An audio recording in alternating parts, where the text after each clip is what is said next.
What if I told you there were three different minds? The conscious mind, the subconscious mind, and the fulcrum mind.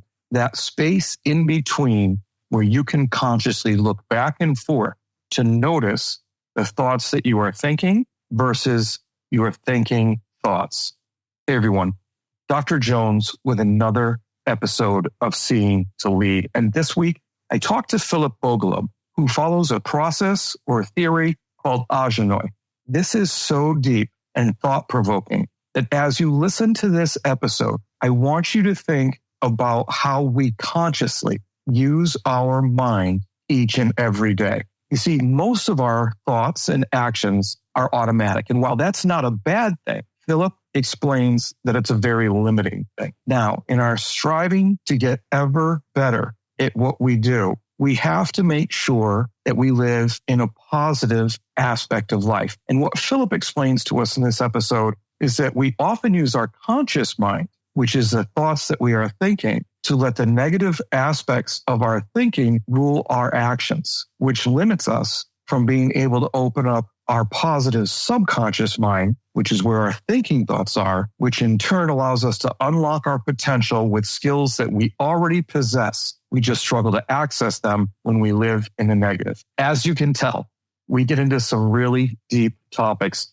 during this discussion, but I guarantee you're going to learn so much from this about yourself and about how to improve not just yourself, but those around you. Because as I've said many times, a rising tide lifts all boats. Remember, once you finish the episode, do me a personal favor. Take that positive action. You see what I did there? And hit subscribe and then share, rate, review, all those steps. I'd really appreciate it. It helps this podcast out more than I can explain. But that's enough for me. Let's get to hearing about the conscious and subconscious mind and the fulcrum mind with Phillip Bogolub on Seeing to Lead.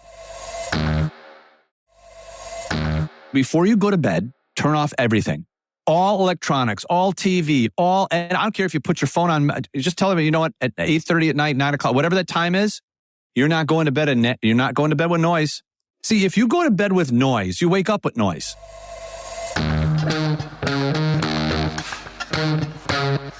Dr. Chris Jones here, and welcome to Seeing to Lead, a show designed to help leaders increase their ability to effectively support, engage, and empower their staff through intentional practices so that they create an environment where everyone reaches their greatest level of success. On Seeing to Lead, communication rules the day as we hear voices from both teachers and leaders in an effort to examine perspectives, highlight misunderstandings, and provide steps to ultimately bridge the gap between what teachers need and provide through thoughtful dialogue. This show is about amplifying voices, creating understanding, and providing information to help everyone continually improve. I want to personally thank you for taking the time. Now, let's get to getting better. Through years of traveling around the world as an engineer in the medical device field, a transformative communication system was created. Phillip Bogolub is the originator of the mindfully immersive communication system of Ahjha-noy, which aims to cultivate a mindset for pursuing life's desires and uncovering one's purpose. Rooted in imaginative principles, his philosophy fosters daily excellence, manifesting joy, love, peace, and abundance. With vast research into consciousness, he leverages imagination to conquer challenges and accentuate positivity. He incorporates music, sound, singing, and colored spectrums of light into his trainings, providing a holistic approach to wellness.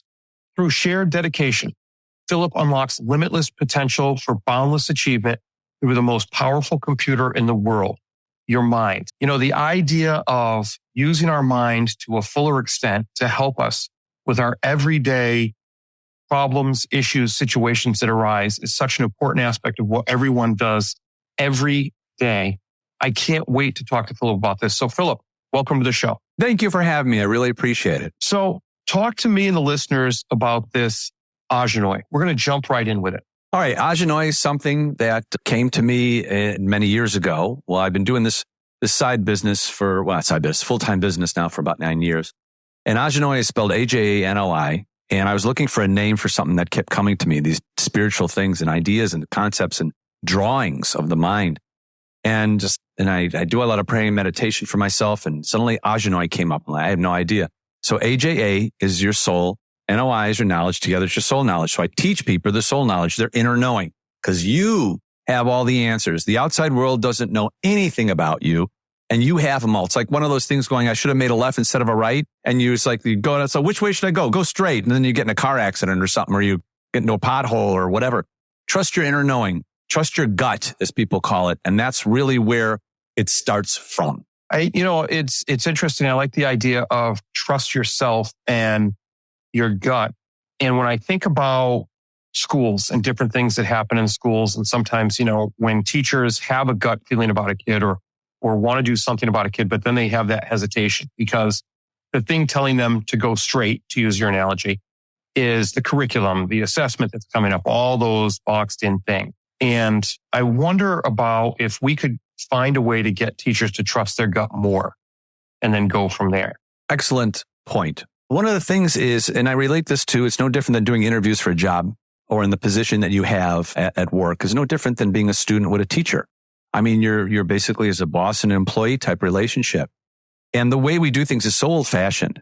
Reviews don't do anything. They mean nothing. I used to copy and paste stuff. One review I did, I actually put and said, da-da-da-da-da, I know you're not reading this, but let me know by laughing. And it never happened.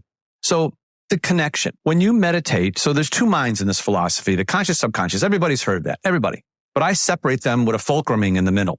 It's the middle world. I'm a dorky engineer. Fulcruming just means balancing. So you have three worlds that you're in: conscious mind, the middle world, or the subconscious mind. The conscious mind are just loaded folders of things that we've been taught our whole lives.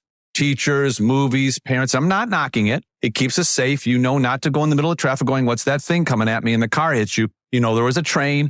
You're on automatic. Everything you do in life is automatic. I'm not knocking that. That's the way it's supposed to be. But it also gives you all the limitations, all those things underneath that conscious mind folders that you don't even know where you're operating from.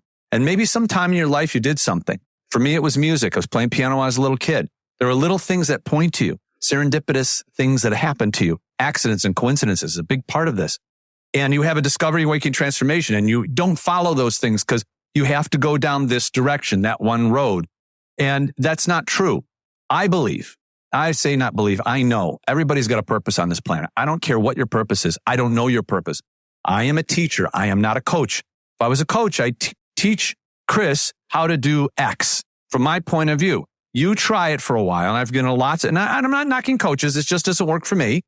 I tell you how to do it. You use it for a little while and going, there's nothing for me here because it's not coming from me and I'm not going to use it. Then you go to another one and you try it again and again. Relationships with students and parents, with children and employees and manager, there's no difference. What is the purpose of the student? Understanding the knowledge, the inner knowing of what that student, maybe the student wants to be an artist. Maybe the student wants to be, a coffee maker. I don't know. Whatever it is, fill in the blank. And because I'm not a official teacher. That's what I do, is teaching is what I meant in the spiritual world. You're a principal, you're a teacher. You deal with that.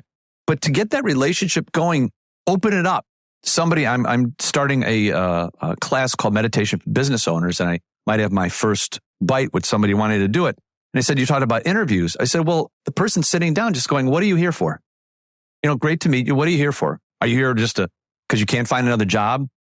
Do you really like it? You don't say that, but it's like, get the person involved. Let their inner knowing come to you. And you might find that this is the worst thing on the planet. You might find this is the best thing on the planet. If you want that relationship, whatever it is, student to teacher to parent to child, doesn't matter. Fill in that blank.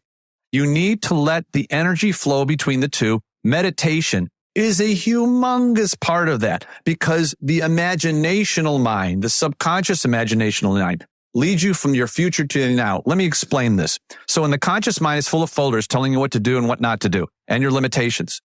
It has a conscious and a subconscious in the conscious mind. Now I represent these as sand timers when I do the trainings. So somebody is looking for an answer. So I'm going to go out and I'm going to find the answer. I'm going to try this one over here. And then now becomes what you're doing. And then it becomes your future. And then you think it's going to work because it worked for that person. Then it keeps going and keeps going.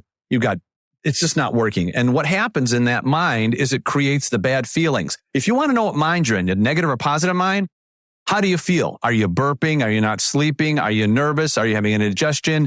Your body is a key telling you where and which mind you're in. So you keep trying, it doesn't work. You try another one. It's kind of like following somebody in the grocery store. That person looks healthy. I think I'll buy what they're buying, and you're throwing up 3 days later. Don't do it. And it takes a lot of work. And you go through the fulcruming world, which is the middle world. And the middle world has I have all sorts of imaginational things in there. I got a peace rock. I got a meditation pool. I've got Santa. I got all sorts. These are like ships and worlds. It leads into the fulcruming, the balancing into the subconscious imaginational world. And in my subconscious imaginational world, there's all sorts of everything. There's an ocean. There's a bridge. There's a forest. There's a memory forest. There's memory trees. There's meditation rocks. There's all sorts of things in there. You have to go through the chasm between these two minds. And the most important world is that fulcruming mind. And there's so many imaging things I couldn't go over it through this with the time limit that we have. This could take a whole day. And I draw it out and I show people that what mind are you in?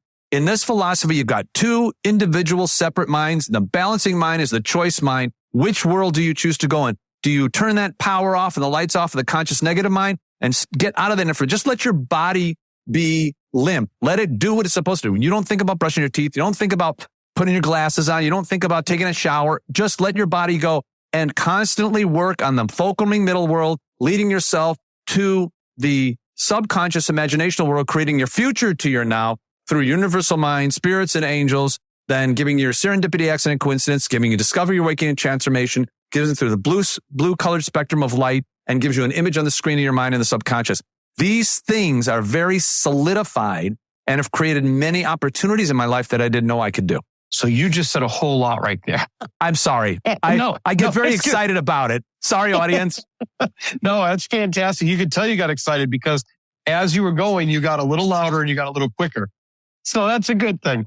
But I just want to step back for a second. You talked about the three different minds. You talked about the subconscious, the conscious, and the fulcruming mind. Right, the middle and world. The fulcruming mind is the most important mind. And I just want to make sure that I'm getting this. So please, stop me if I'm getting it wrong.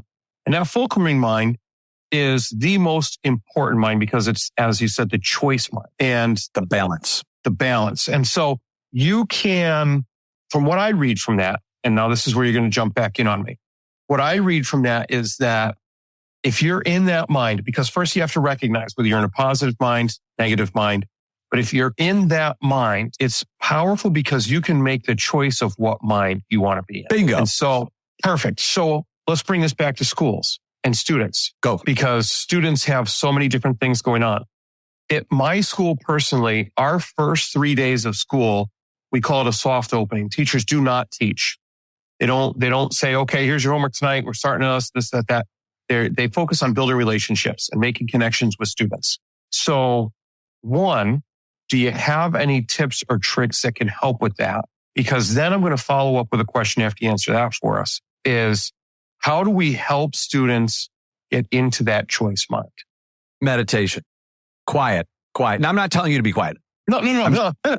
Yeah, quiet. We need quiet. Okay. And even before the technology, the technology has been not around for hundreds of years, but it's just more noise. So I refer to the cell phones as the idiot box and the computers that plug in the idiot box plugged in the wall. Because we're looking to the idiots outside to tell the idiot in ourselves, the conscious negative mind, what to do. And we get more confused and more noise. And then we get more fear and we're run by our fear. So the thing I would recommend, and that's what I do with any new students that I have for me privately, and if this business actually does this, they're really interested because they want silence. You start your day with silence. You meditate during the day. It's kind of like, remember when you're in kindergarten, you had nap time? Guess what you were doing in nap time? You were imagining. You were off in another world. And when I hear the negative mind, I have my process of procedures. I ask a couple questions. That's just part of it. I say, what am I supposed to learn from this? What am I supposed to get out of this? I don't use the word stress. I don't use the word anger. I don't use the word hatred. Whatever word negative. I've written for the movie I'm doing, I've got a whole new language and I've eliminated a lot of words. And one of them is all those negative stuff. I'm anxious. I'm nervous. This is just for me. This is my world. And I replaced them with something called spiritually guided detours. Everything is a spiritually guided detour. There is no such thing as a negative experience. It's only what you get out of the experience. So I don't say, why did this happen to me? Well, why didn't it? Maybe because of the situation you're in, Whatever it is, positive, negative, doesn't matter. You had to experience that to get a waking up in your mind to realize, hey, that spirituality is coming. I call it the universal mind. There's over 150 names for God in the world. This is not a religious thing. It's a spiritual thing. So the universal mind, whatever you want to call that, like the Tao, the Ching, it's over 5,000. This has been going on for a long time. What are those signals coming? And the spirits and angels, the spirit guides come down. So the universal mind says, okay, Philip is being sincere. He's doing his praying and meditation. He wants X done. Wants Y done. And he knows he really wants to work at it, but he needs something to find out what to do. He needs some signs. So the universal mind gets the spirit guides, and I do my prayer meditation. I do it this way. It looks like an antenna. So I say, thank you for the angels of the wind, the spirits in the clouds, and the blue sky of God. It looks like an antenna. And the antenna is directly around me.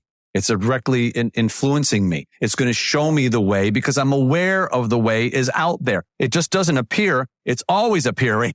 It just doesn't appear out of nowhere. It's always there. We don't notice it. We call it coincidence. So the universal mind goes to the spirit guide, and there's billions of spirit guides in the clouds, and they're just waiting for instructions to go down below the clouds into the angels in the wind. And the angels in the wind, do you ever see a light going through the glass and you see all those, like, we call them dust particles? I believe those are angels in the wind. And the angels come in threes, and they're flying around, and they're just waiting for their purpose. Spirit guide comes in. Okay, that group of angels, you're going to create Philip's serendipity, accidents, and coincidences. And there's 3 angels in there. And they're just going to keep showing you things, and they could be big. Normally, they're just little tiny things. Like I said, make a left, not a right. Don't ask the person, where should I go? Go straight and get into a car accident, or you get lost. Trust what's going on, but you got to be quiet. You got to learn how to listen to the subconscious imaginational mind and not the negative one that always leads you to the bad side. So once you realize that, it gives you a discovery, an awakening in your life. It transforms everything. And the imaginational training that I'm doing for the subconscious, the conscious mind, and I've got all sorts of different, there's stairs in there. There's a monitor. There's a TV monitor. I'm an old guy. I call it TV monitor. You young people call it a flat screen. It shows you what it is. It's either an image or a phone number or a feeling. That will give you a feeling. It'll give you a good feeling. It's when you do something in your life. For me, I'll play music. I'll play an instrument, or I'll do whatever it makes me feel good because I'm in the positive subconscious mind. If I'm in the negative conscious mind, my feeling in my physical body, my central nervous system will tell me this is the wrong place to go. So what I suggest in telling everybody is you need quiet. You need, whether it's a little music in the background or maybe some colored spectrums of light, or maybe you just need silence to stare out the window. You've got to be able to, the noise will never go away. You work with the noise. You don't try to shut the noise off. I hope I probably went on too long. No, it's just that you say so much. And I mean, there's so much to unpack. We could do this for multiple episodes instead of packing it all into one. But just to go back, one of the things, first of all, just a statement. One of the things that I keep thinking is to be able to do this, because it's about being open so that you can actually find what you're supposed to be doing. But to do that, man, you have to crowd out a lot of noise and be quiet and be open to that. Like when you're talking about thanking the different angels that come in and out of your life, I'm sure there are people that go, oh yeah, that makes sense. And other people that go, angels, what are you talking about? And so they're already kind of closed off without having an open mind about it. But something, I'd really like to sit with something a little longer with the subconscious and the conscious mind. I think I'm getting this wrong, but I just want to make sure, because I think it changes the game and how we approach things with students to get to that balancing mind. And I say students, how we approach ourselves. Like I told you that I had somebody coming in to work with the staff. So the staff can do this first and then spread it to students and then keep checking in to make sure that it actually gets some traction. The subconscious, is the subconscious always positive, or is there a positive and negative component to it? And the conscious, is that always negative, or is there a positive and negative to that as well? That is an excellent question. And yes, it is. There is no, well, not yes. Say no, there is no positive and negative. The informational in this philosophy, the informational is the negative mind. It's the one that carries you through life from birth to death and keeps you moving on your everyday. All those, there are things in there that might be positive, but that's more in the subconscious mind. There could be, but the problem with the conscious mind is there is a lot of positives in there. How to brush your teeth, how to do your job, how to do your homework. Again, fill in the blank, how to be a parent, whatever, drive your car. And I define these two things as thoughts you are thinking from the now to the future to the thinking thoughts of the subconscious imaginational mind. Subconscious mind is only positive because it comes from the inner knowing. It comes from understanding through your imaginational mind, which has been given to you, which we were told to shut off when we started going to school when we were little, which is fine. I'm not arguing with that because we have to learn stuff. But then we forget about that. You don't have to be an actor. You don't have to be a musician. You don't have to be a writer to use your imagination. Here's a simple test. Somebody told me in one of my meditation classes that I don't have an imagination. I said, yeah, you do. Well, no, I don't. I can't imagine anything. I was, okay, let's go through this. I'm going to do this real fast with you, Chris. Picture what your kitchen looks like, the inside of your car, what your kid's first day when they were born, when you got married. What does your house look like? What does your bathroom look like? Don't you have like pictures and images and little videos possibly popping up real quick? Real quick. That's it. That's your imagination. And we have an imaging screen in the mind, the subconscious, not the conscious mind. Conscious mind is just loser. You can't do it. You're not old enough. You're too old. You don't know right people. You don't have enough money. Blah, blah, blah. All the excuses to not do that. The subconscious mind is the imaginational positive mind. So I separate those. In the fulcruming world is where you get to see these two individual sandtimer minds, these ships, these worlds that you're in. It's the middle world like we talked about earlier. It's the most important world because it gives you that choice. It gives you that choice. But while you're there, there's imaging centers everywhere through the fulcruming mind, the mind, and the subconscious mind. All over the place. I mean, I've got, like I said, oceans. I've got rivers. I've got all sorts of different things that are going on in the subconscious. The whole idea of this philosophy is to separate those two minds, put a middle world in to be able to choose which one to go to. Get so accustomed to your mind drifting into something that makes you feel so good that it's like a mindful drug, because we do have a mindful drug. It is the subconscious imaginational mind that we've been given, that we were told not to use because don't trust your gut. Don't trust your gut because that's really all it is. And once we don't do that, we just go from life to death thinking that, well, that's what it is. So I always picture this, that there were some angels around me on my deathbed going, we gave you these signals right before I'm about to die. Well, I don't call it death. I call it changing frequencies because I don't believe death is death. I believe we just simply change frequencies. This is one of those things that you feel people around you, or you see them in your mind when you're dreaming. That's because they never left. They're just another frequency. You can't see them, but you can hear them. I'm like, my eyes are going and I'm about to go. And the angels are just yelling at me going, we gave you all these signals. Why didn't you do this? You were supposed to do this and this, but you don't listen to me. Now you're a soul. So now I can't give it to, now I got to give it to another soul. I got to go to another Ahjha, another soul to be able to do it. I mean, why? Why did you do that? And I don't want that. And it's about quality, not quantity. It's about quality, not quantity. Every person has something to give. Every single, I don't know what it is. That's why I'm a teacher. I am not a coach, not a trainer. I'm a teacher telling you, I'm giving you procedures and process. Maybe you don't want to call it Ahjha-noy, call it potato salad. I don't really care what you call it, your gut instead of the universal mind, angels, blah, blah, blah, blah, blah. However, you take what I have, I give you these tools and you use them as you will. When you go to chop down a tree, you don't bring a hammer, you bring an axe. And that's what it is. Getting the right tools for you to use and then manipulate what I'm giving you for yourself in your mind, because everybody's different, and how you assimilate that makes the difference. And then you'll snap it. And then once you get into this, then you pass it on to someone else. But this takes a lot of work. And human beings have always been and always will be lazy-minded. I'd rather be comfortable in something I'm uncomfortable with, but I'm familiar with it. So I'll just go back to where I was before because this is too scary. I've never, ever done that before. That's really what it is. Well, guess what? When you finally get over one precipice, one scary thing as we call it, I remember spiritually guided detours, not scary. But once you get past that one, they're going, ooh, I really feel good. I feel like I just saw a picture. What's the next step? Then you get hooked on it. And then when you get off it, you feel crappy. It's just a mindful drug. Supporting your teachers and students seems to be a struggle. They just don't seem to be engaged. You wish they would take more responsibility for their learning and culture of the building, but they just don't seem to be empowered enough to do it. So, my question is, have you checked out the book Seeing to Lead yet? It's all about creating a true educational experience where learning, growth, leadership, and community take center stage. Full of strategies and resources, Seeing to Lead is about attaining that goal by employing a model that supports, engages, and empowers all individuals to become leaders themselves. Pick up a copy today at seeingtolead.com. That's seeingtolead.com. Remember, you don't become a leader and then decide you need to support and recognize others more than yourself. It is the moment you realize it's about supporting and recognizing others that you become a leader. seeingtolead.com.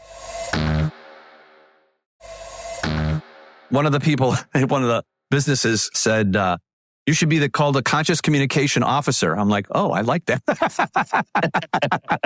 Because it's how you consciously communicate from the inside out, not from the outside. Just learn from the outside, but only come from the inside out. I love what you just said. Communicate from the inside out and not from the outside in.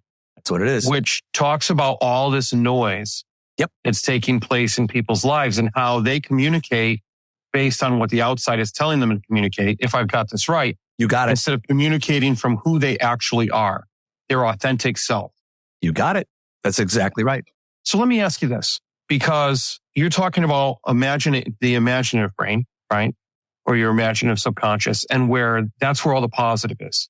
Yep. And these are things that we subconsciously have in life that maybe we've ignored from time to time, these signs that we get. But it's imagination. How do we juxtapose that with the conscious brain when students are in school trying to learn things? Are we talking about imagination burst learning or imagination plus learning or learning because of imagination? Wow. I think almost all three. I mean, imagination is crucial. So if you can picture something in your mind, a good communicator, and I'm hoping I'm doing my best because this is a very deep philosophy, a deep system. A good communicator will create images in your mind. And my brother-in-law's kids, lovely kids, but one of them is like, why am I learning all this junk? It's funny because kids are kids. They're still going to do the same thing you and I did when we were kids. It's not about learning it and memorizing it. It's about understanding the processes of understanding how it works. You don't have to be a mathematician. My wife's an actuary. I could never do that job. You don't have to be a mathematician to be able to understand that why are we learning 2 + 2 is 4? Why can't we? Who cares? I'm not going to use this. Because then you get the logical part of the imagination working. You get the creative. It's all about creating. One of the things that we've lost, I believe, I rephrase, I know, is pencil to paper. We don't use pencil to paper. There's a reason why you write things down. Because when you write things down as opposed to do it electronically, you're never going to listen to it. It gets lost in the 9 million noisy thoughts that are going on in the conscious mind. But if you mark them down on a piece of paper, you write them down or you dictate them on your computer, but some way to write, I prefer pencil to paper, then you open up a whole new world. Imagination is the imaging side of the world that creates what you need to do and why you're doing it. If there's something that you don't enjoy, I don't enjoy it. Nobody enjoys every single part of what they do in their life. I always go, okay, wait a minute. Spiritually, I got a detour. What am I supposed to learn in this? What am I supposed to get out of this? As opposed to, hate this. This is terrible. This is horrible. I don't want to do this. You get nothing out of it. You won't remember anything because you already set yourself up for failure. Using your imagination in the imaginational mind, in the worlds that I've created, and you create your own worlds, you now open up a whole world of learning, of imaging. When you do anything in your life, like I said, what's the inside of your car look like? What's the inside of your kitchen, your bathroom, whatever it is. When you learn through your imaging side and not the words, we work in images. I don't go up to you and say, hey, Chris, did you see that TREE outside your WINDOW? No. You go tree, you picture a tree. You say window, you picture a window. The mind is extremely fast. It's the computer. Look what it's invented. Forget computers. Forget all this nonsense, all the technology. Somebody came up with chairs. We both wear glasses. There are people walking around going, I can't see. Their pants were falling down. They had no belt. There was no shoelaces. Someone imagined that. It's always been here. Always. The telephone, electricity, a light bulb, keep going on and on. Way before all this technology even occurred. This technology was already there. It just had to be at the right time. Somebody had to imagine it. They could see it in their mind's eye, as they say. And once you see that, when you're being taught somebody, you need to be involved. You need to be on the same frequency. You need to understand that, okay, if you tell a student or an employee or a child, you give them more limitations, you give them more rules, there's more things to break. They're not going to follow those rules and limitations. Go, ooh, I don't like that. I think I'm not going to do that. From my point of view, from the philosophy's point of view, the way I live and the way my life has turned out and turning out every day. So I'm working with 2 producers in Hollywood for my movie and a screenwriter. Some dorky engineer in Illinois who had never thought this would happen. I prayed and meditated for 2 years when I wrote the musical and things started happening. Once you release this mind, this separate individual mind, and go between that and the fulcruming world, and I just see my conscious mind like a big breaker. I just, boom, the lights go out. I can see filing cabinets, but it doesn't do it. It's kind of like this. It's going, I don't barely hear it. And when it does come out, I'm so aware of it. I can play in the middle world and go right into my fulcruming and then go right into the subconscious imaginational world and go through everything. I mean, I'm flying over my ocean. I see my blue. I got a screen of my conscious mind, of the subconscious mind. I write things on the screen. I see, there's just so many things. You get so consumed with the gift of the universal mind has given everybody on this planet, the imagination, that it will open up worlds that you didn't even know. You could be the next inventor of the light bulb or whatever it is. So it just opens up things. So I think the imagination and learning go hand in hand. So I'm thinking 3 things as you do this, because you're talking about the imagination and learning, and thank you for getting into that. But we also talked about, you talked about, it's all about creating. And when you were talking about creating, which learning and imagination or learning plus imagination helps you create things, you also talked about, and I really like that you mentioned the power of self-talk. So if you don't like doing something and you sit there and you say, oh, I hate this is going to stink, I can't stand it, you're not going to learn anything. True story. If you sit there and tell yourself that you're not smart, if you can't do math, that you can't make that basket, you're not going to be able to do any of that. And so now we have the self-talk piece. And then we have the idea of learning in images. So take a stab at this, if you will. How do we, in schools, change things so that we are awakening or unlocking that creativity in teachers and students? We're lessening that self-talk, that negative self-talk, or increasing the positive self-talk, whichever side of the coin you want to look at, so that students can refocus themselves, teachers can refocus themselves, and help students learn in images or unlock images in their mind that they attach to the knowledge that they're being exposed to. I think constantly I meditate probably up to 10 times a day. I'm not doing it for hours. I will lay down on my yoga mat. I'll sit in a chair. When I have the meditation class, not everybody can lay down on the yoga mat. I don't want to lay down on the yoga mat. And I can't get in those goofy positions anyway. I'd have to go to a chiropractor for the rest of my life. Being at peace for me is calm. Being in quiet. You need quietus. You need quiet time. You need to, I was talking to a yogi that would like to be on my podcast show. And he said, could you please tell everybody, this is not the movie Eat, Pray, Love. Great movie, but it's not reality. Because you can't stop the voices. You stop the voice, it's going to get louder and you're going to get a damn headache. The whole idea is to work with it. And once you create the imagination, the images, the pictures, the things that when you go into that light sleep, like right before you go to sleep and then suddenly the toilet flushes or a car comes by and you snap out of it right before you go to, you can do this a dozen times a day. Changing the fragmented way that we do things, not just with, and I'm not saying you're doing this, just, you know what I'm saying. Whether it's business, family, schools, I don't care what it is. Instead of doing it the way we've always done it, we need to open up the mind to create new ways. Not new ways just to be busy, but new ways to open it up so that it's a permanent, it's not such a folder, but it's an image. And you're clear that when you 2 plus 2 is 4, 2 plus 3 is 5. Why do I really need, I'm never going to use this. But then explain, it's like, this is opening up your imagination. Picture this, picture a building. How do they build a building? How do they make a brick? How do they make symbols for a drum? How do they make a chair? How do they make glasses? Numbers. You have to measure. Well, let's take a look at this. Let's investigate how they make glasses. Let's take you on a field trip, or let's go get somebody into the school and talk about these things. I'm an engineer. I got a bachelor's degree in electronics engineering technology. I am not a math guy. I went through physics because I had to. When the professor said, Phil, do you see that calculation, how that reflects the experiment? I go, no. That's just me. I can't equate a formula to something that, you put the wave guide in and the water goes. I was never that way. And when I went into the x-ray business, it was something that was a gift for me because I could talk and I could put images and I love talking with people and I could put things together in my imagination, which I didn't know I was doing at the time, and put it in a way that I can tell somebody over the phone or fly to another country and help them.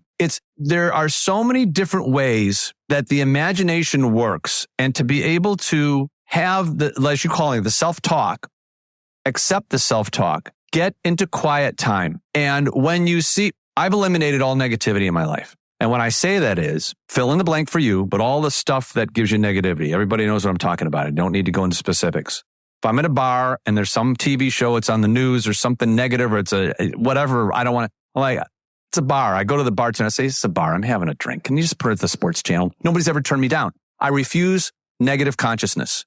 And when you're surrounded by negative consciousness, there is a way out. First is through the mind. You've got to start with the mind first. We need to take control of our mind first, because you can change cities. You can change jobs. You can change relationships. You can get divorced 10 times.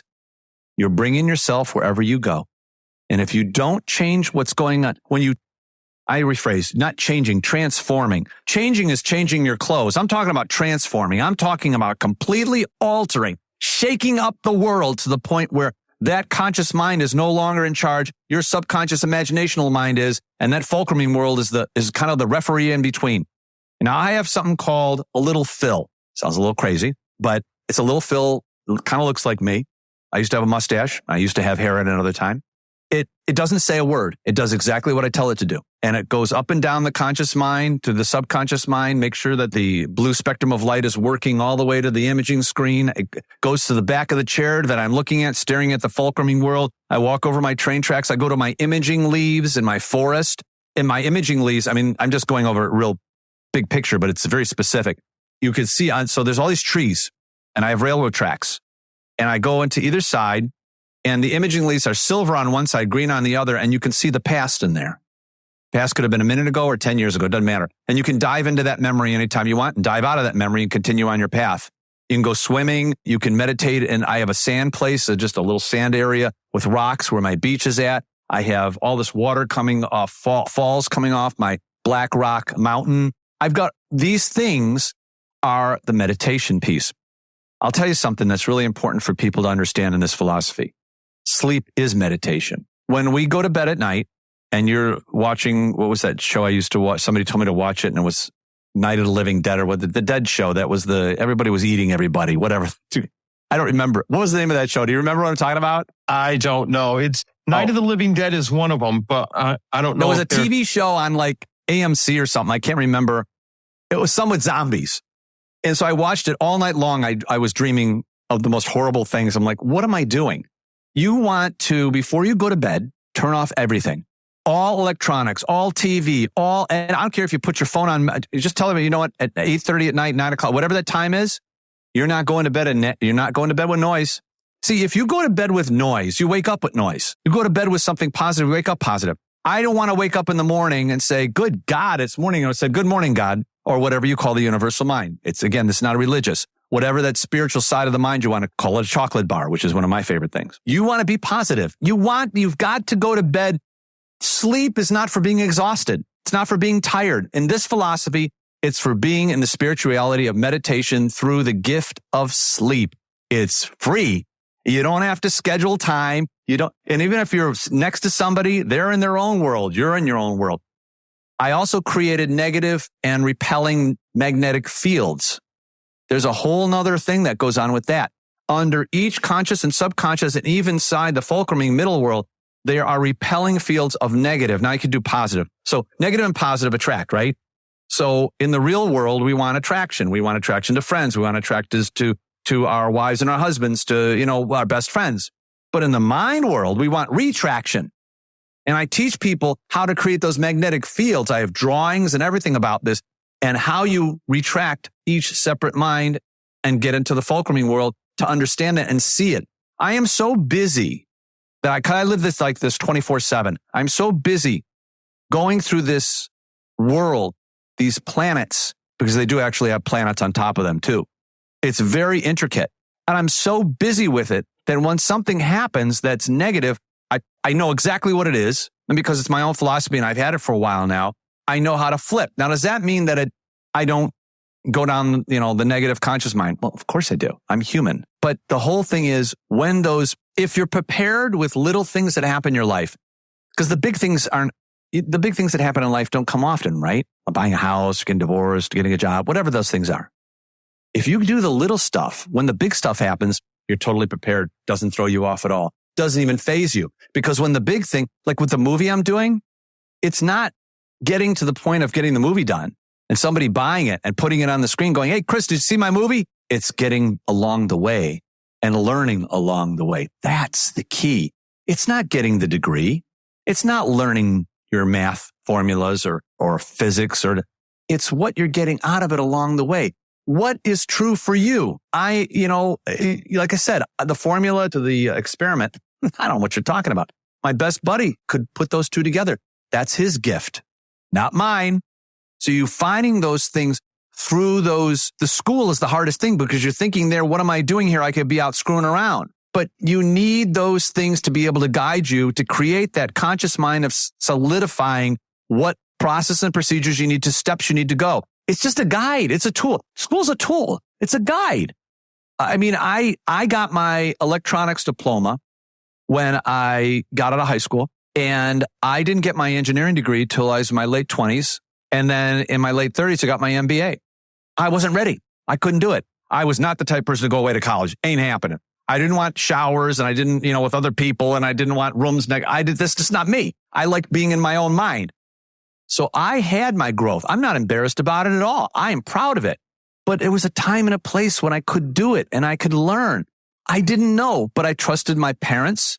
Whether it's a parent or whether it's a teacher or whether it's a principal or whether it's a friend or an uncle and aunt, I don't care if it's somebody overseas. Everybody's got at least one frequency that they're matching with that can go, Chris, I love you dearly. Bad idea. Chris, love you dearly. Good idea. Follow that one. There's always something for somebody. And there's so much out there. Slap away that noise. I'm sorry I keep talking, but you got me going. No, that's fine. But with that said, I mean, hey, I'm the one that asked the question and pulled the cord, so to speak. So with that said, though, we are coming to the end. But what I'm going to ask is if we can get together and maybe go into this a little deeper even. Or I had mentioned to you an individual that I had done a series with. And so maybe we put a series together, or maybe I have the two of you on and the three of us talk or something like that and make some connections that way. Because one thing that really made me think of him again is that in his model, he says your community is you, because wherever you go, there you are. And so if you're saying, oh, I went here and this was terrible. I went there and that's terrible. I went there and that's terrible. Maybe you're the one that has to be adjusting what you're doing. So I'd love to have the two of you on and talk to the two of you so maybe we can set that up. But absolutely, near the end of this, so cool. I got a yes on air. I'm going to hold you to that now. There's no serendipity or accidents. We're talking for a reason. There you go. So what I do want to ask you, though, is the last two questions I asked everybody. If you weren't a teacher, an educator, who, not what would you be? Who, not what? Who, not what would you be? Because, I'm sorry. I ask that question sometimes and people go, a fireman, an astronaut. No. That's not what I'm looking for. I'm looking for you to do maybe a little more thinking than that. Who would I be? Not what would I be? Interesting, because the only thing that came to mind is I wanted to be a musician. I wanted to be a lead singer. That's who I wanted to be. My dad gave me 1 year, said, make a decision or you're out of here. My mom said, make it good. So I created some bands. They were all partying. I was serious. I used to have a really high voice to sing Journey and Boston, all that stuff. I wrote a few songs, played some bars, made 10 cents. But that's who I would have been. I would have loved to be a lead singer and a piano player and entertain And oh yeah, that's who I would have been, 100%. Cool. So what's the most important piece of advice you would give to leaders as they work to better support, engage, and empower those they serve? Stop trying to change people. You can't change anybody. The only person that you can change or transform, there's a difference, is you from the inside out. And one of the reasons I believe the world will always be in chaos, it's been the same chaos it's been since the beginning of time. Man's and humanity of man's never changed. It just looks a little different. And because of electronics, it's noisier, but it's the same stuff. Stop trying to change. Come from the inner knowing. Because if you came from what you truly are, who you are, like you were asking me that question, who are you? Who would you be? And what your purpose is, the world would be much easier to delve into because now you're talking directly to the same frequency, the same person that's going, if we had a conversation, just like we're doing now, for a reason, and we knew there was a purpose, which I always believe there is. It might not be, but sometimes there is. I believe most of the time there is. And you say something like, we need to do this. You don't know where it leads to. It leads to unbelievable open worlds and planets that you never knew existed. And I will finish with saying, if I can do it, anybody can. Fantastic. It was great talking today. I know that we just got to the skin deep layer of everything that, you're doing and everything that you're about. You have a podcast though. So why don't you take a minute to plug that? Sure. It's called Conscious Communication Podcast. It started in December of 22. It's now still going on. It's changed a little bit. I'm still looking for interviews and people that want to make a difference and people that want to talk about not just their stuff, but the philosophy and how things can be adapted into that and how they apply, how they consciously communicated from the inside out. I have something now that I've created. I'm on my 13th or 14th. I call them vignettes. They're very short bursts of parts of the philosophy. And I do that, I think, in a creative way. And I add music to some of it too, because that's a big part of my life. So that's huge for me. It's developing. And I think like anything, sometimes you got to, you jump off and you got to kind of invent the wings on the way down type thing. I'm not jumping off as in like not knowing, but I'm like, something in that podcast show is making a difference. And I don't know what it is exactly yet. And I'm still on that kind of that trail. Another thing I got to tell you is that nothing happens in 2 seconds. Don't believe get rich quick. It's been around forever. Things take time. Where are you going? We don't live that long. And if you make every single day an amazing, abundant day of opportunity, how we consciously communicate, just like we're doing now, and how we consciously communicate from the inside out, not from the outside in, is the most important thing. And then I do my meditation classes once a month, which I just love. I just love them. Excellent.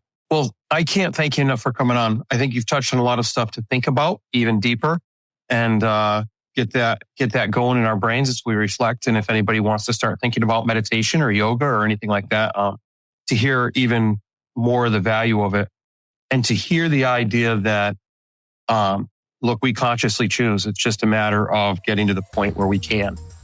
And we can block out that negative, difficult, but it can be done. Yep. Thank you very much for having me on. Well, that's a wrap, but not the end. Next step, be sure to take action on something you heard here today.